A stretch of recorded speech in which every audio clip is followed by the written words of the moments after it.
આપણે નંબરો ક્યાંથી શીખ્યા? પ્રાચીન ભારતમાં લખવાની ગણવાની શરૂઆત કેવી રીતે થઈ? શું એ આપણી પોતાની શોધ હતી કે પછી આપણે કોઈ પાસેથી ઉધાર લીધું? આ સવાલ છે ને, એણે ઇતિહાસકારોને વર્ષો સુધી માથું ખંજવાળતા કરી દીધા છે. તો ચાલો આજે આ ઐતિહાસિક રહસ્યને ઉકેલવાની કોશિશ કરીએ. અને આ જ છે આખી ચર્ચાનો મુખ્ય મુદ્દો. શું ભારતીય અંકો અહીં જ જન્મ્યા, એટલે કે સ્વદેશી છે, કે પછી બહારથી આવ્યા? જુઓ, આ કોઈ નાનોસૂનો સવાલ નથી, કારણ કે એનો જે જવાબ છે ને, એ આપણા ઇતિહાસ વિશેની આખી સમજને આ મૂળમાંથી બદલી નાખવાની તાકાત રાખે છે. ખબર છે, ઘણા લાંબા સમય સુધી ઇતિહાસના પુસ્તકોમાં એક જ થિયરી ચાલતી હતી. એ કે આપણા અંકો બહારથી આવ્યા છે, મતલબ કે વિદેશી મૂળનો સિદ્ધાંત. અને આ માન્યતા એટલી બધી પ્રચલિત હતી ને કે લગભગ બધા જ એને સાચી માનીને બેઠા હતા. તો ચાલો એ સમજીએ કે આ વિચાર આવ્યો ક્યાંથી. તો અહીં બે મુખ્ય દલીલો છે, એકદમ સામસામે. પહેલી છે સ્વદેશી મૂળની થિયરી. એ કહે છે કે ભાઈ, ભારતમાં લખવાની કળા અને અંકો એ બધું હજારો વર્ષોથી અહીં જ વિકસ્યું છે, આપણી રીતે. અને બીજી બાજુ છે વિદેશી મૂળની થિયરી. એ ભારપૂર્વક કહે છે કે ના, આ જ્ઞાન તો પશ્ચિમમાંથી આવ્યું છે, ખાસ કરીને સેમેટિક લિપિઓમાંથી.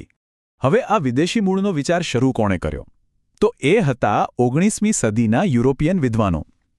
સર ડબલ્યુ જોન્સ, કોપ, લેસ્પિયસ, આ બધા મોટા નામોએ એવી દલીલ કરી કે ભારતની જે પ્રાચીન બ્રાહ્મી લિપિ છે ને, એ ખરેખર તો ફોનિશિયન જેવી બહારની લિપિઓમાંથી જ આવી છે.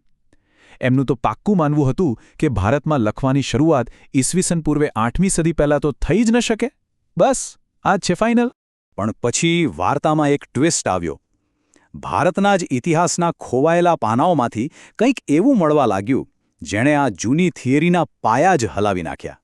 અને બસ અહીંથી જ શરૂ થાય છે આપણી ઐતિહાસિક ડિટેક્ટિવગીરી, જેમાં એક પછી એક પુરાવા સામે આવતા ગયા. તો પહેલો અને સૌથી મજબૂત પુરાવો ક્યાંથી મળ્યો? બીજે ક્યાંયથી નહીં, આપણા પોતાના પ્રાચીન ગ્રંથોમાંથી જ. હા, એ જ ગ્રંથો જે સદીઓથી આપણી પાસે જ હતા, પણ કદાચ આપણે એમને આ નજરથી ક્યારેય જોયા જ નહોતા. જરા ઋગ્વેદની આ એક લાઇન પર ધ્યાન આપો. એમાં લખ્યું છે કે જેના કાન પર 8નો અંક લખેલો હતો. જુઓ કેટલું સ્પષ્ટ છે. અહીં 8નો અંક લખેલો હતો એવો ચોખ્ખો ઉલ્લેખ છે. આ કોઈ ઈશાળાની વાત નથી, આ તો લખેલી સંખ્યાનો પાક્કો પુરાવો છે. અને એ પણ એક એવા સમયનો જે પેલી વિદેશી થિયરીની ટાઈમલાઈન કરતાં સદીઓ જૂનો છે. અને અરે, આ તો ખાલી શરૂઆત હતી. અથર્વવેદમાં લખેલી રકમ જેવો શબ્દપ્રયોગ મળે છે. પછી ઈસુસન પૂર્વે 700ની આસપાસ મહાન વ્યાકરણશાસ્ત્રી પાણીની આવે છે. એ તો પોતાના ગ્રંથમાં લિપિ, લિપિકર અને ગ્રંથ જેવા શબ્દો વાપરે છે.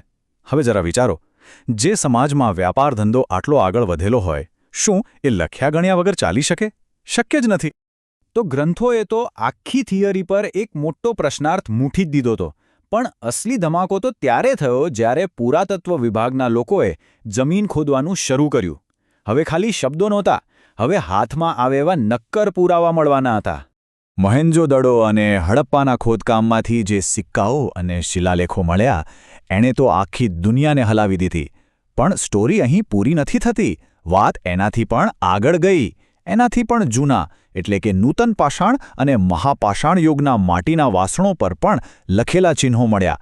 આ પુરાવાઓએ તો ઇતિહાસને સીધો જ ઈસવીસન પૂર્વે 3000 વર્ષ કરતાં પણ પાછળ ધકેલી દીધો.